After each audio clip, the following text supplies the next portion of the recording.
Students, today topic is Mohenjo-daro, a planned urban center. One of the most unique features of the Harappa civilization for the development of the large urban center such as Mohenjo-daro and Harappa. Although Harappa was the first site that was excavated, but Mohenjo-daro was well known because it was the largest Harappan civilization. So the most interesting here was the urban features of Harappa civilization was its town planning. Almost all the sites were divided into two parts. One was the citadel, okay, on the higher mounts on the western sides, and another one was the town, a lower town or the lower town on the eastern sides. So here comes the questions that how can you say that the people of Harappa civilizations lived a highly civilized life? Explain it, or it can be describe the distinctive features of domestic architecture of Mohenjo-daro, or a questions unique features of Harappan civilizations, and then how did the architectural features of Mohenjo-daro indicates planning? Support the statement with example. So, if we talk about the distinctive features of the domestic architecture of Mohenjo-daro, or when we talk about the civilized city, okay, it was highly they were living highly civilized life, and then the architectural feature or unique features. So, what we have to discuss or what we have to write about it, Hana, right? What we have to write, okay. So when we talk about the unique features of the Harappan civilization, so that was the development of the urban center. The settlement was divided into two sections. One was the citadel and another was with the lower town. So when we talk about the citadel, it owe its height. It owe its height from that building were constructed on mud brick platform. Okay. So it was when we talk about this citadel, it was walled. We separate it from the lower town. Then we talk the lower town. It was also walled. Several building was built on the platform. That platform was served as a foundation. Okay, so once the platform were in all was there in all places, the building activity was restricted within this platform. Okay, so you can see that the settlement was first planned and then implemented, okay, according to that. So if they asked about the distinctive features, okay, or the unique feature, we have to describe about the brick also, which were used at all Harappan settlement. At that time, they also used the baked brick, or whether they are sun-dried or burnt. They have standardized ratios where the length and the breadth were 4 times and twice the height. The ratio was 4:2:1. So another distinctive feature is the drainage system. Okay, they can ask a particular questions on the drainage system in which you have to explain the drainage system of Mohenjo-daro or Harappan civilization.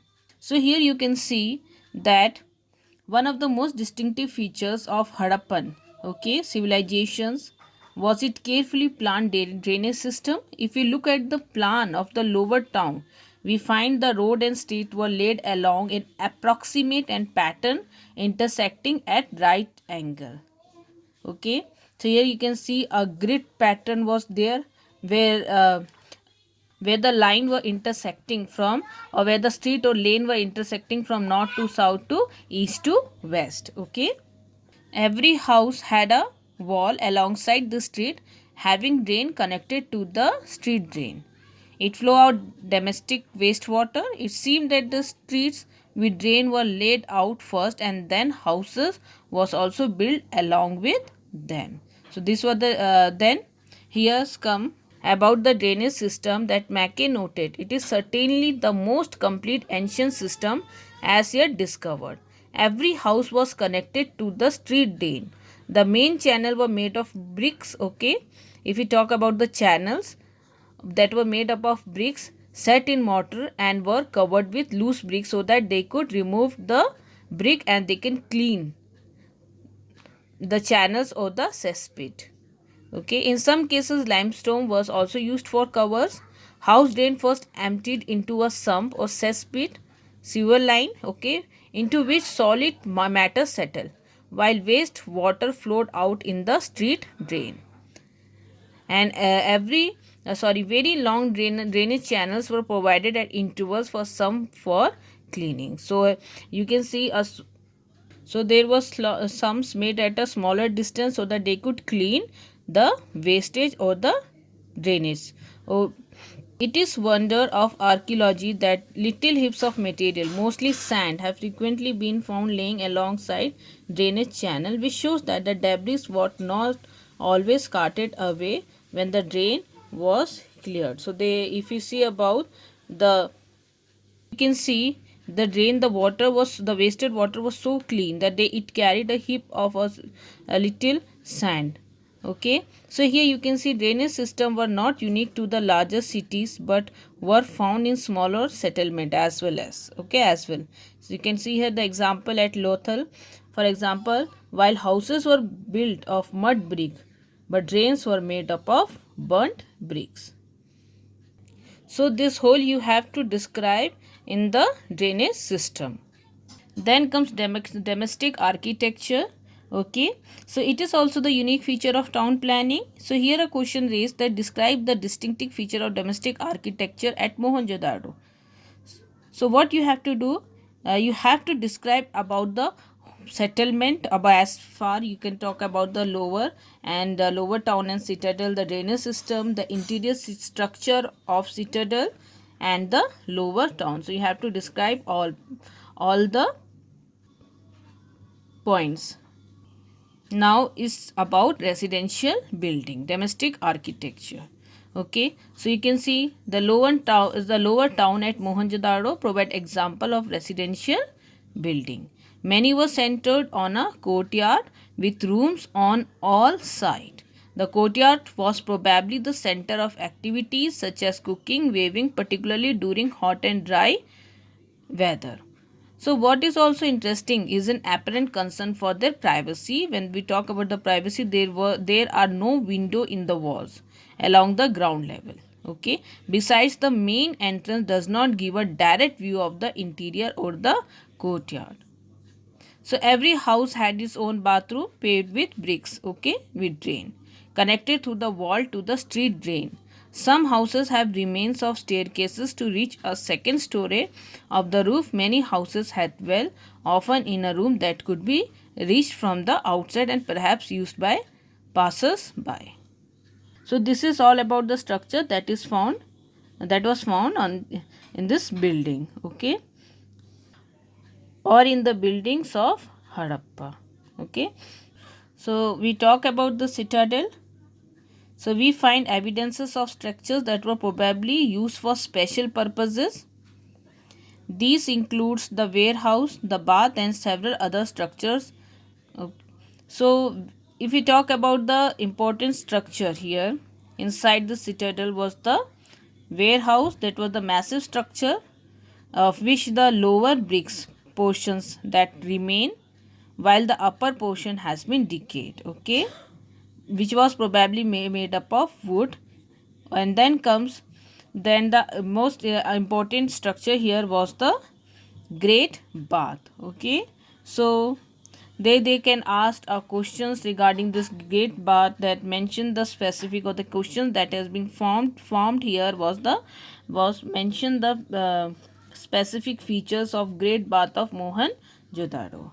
So as you know, they are the points that are, there are some points that has been mentioned here. So it was, when we talk about the great bath, it was a rectangular tank in a courtyard surrounded by a corridor on all four sides. There were two of flights of steps. You can find there were two side there was a staircase, okay, on the north and the south, leading to into the tank, which was made watertight, okay, by setting bricks on the edges and using a mortar of gypsum, the plaster of gypsum.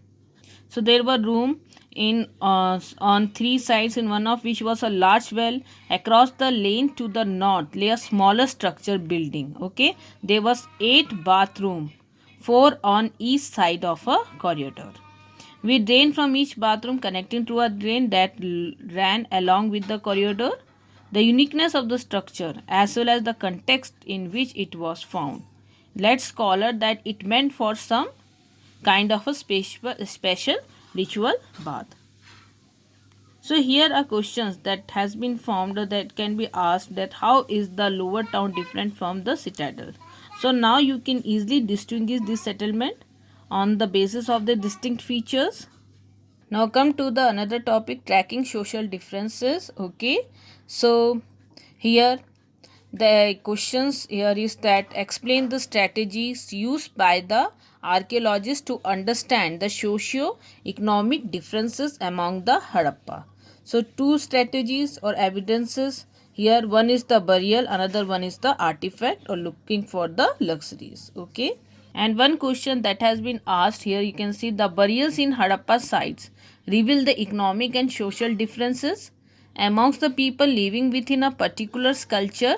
So give evidences in support of your answer. So as we talk about the social differences, so we are having the only source are the burials and the artifacts. Okay, so here you can see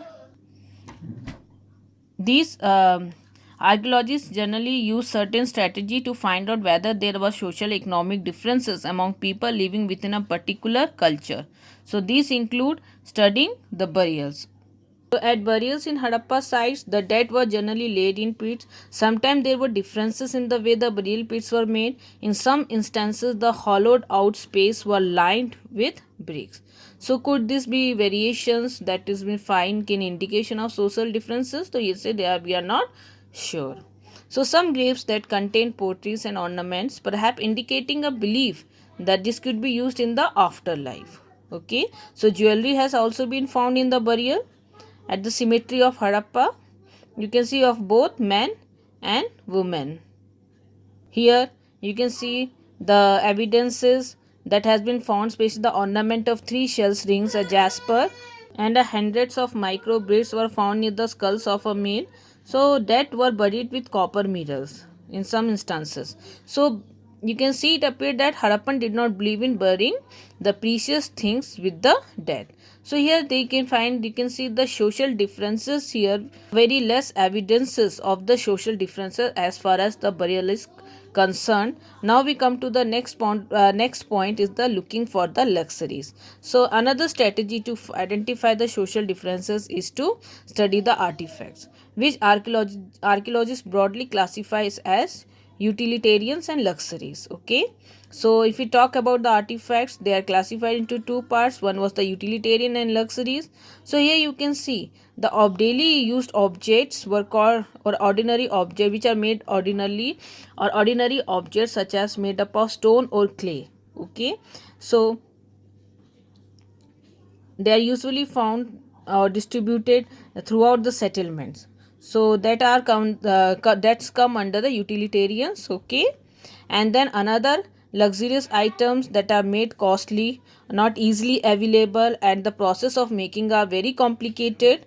Okay, so here and they are difficult to find, difficult to make. So that come under the luxuries items. So here the situation becomes more complicated when we find what seems to be article of daily use is made up of luxurious good.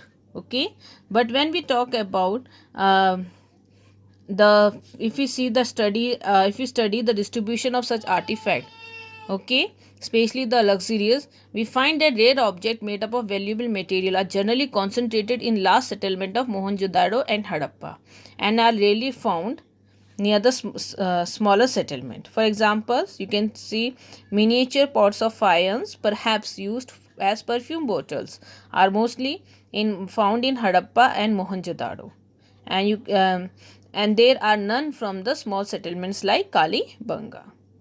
So even gold, it is too rare, and it was too rare at the time, and even present also probably precious, and you can see it was found at the site of Harappa, recovered from hoards.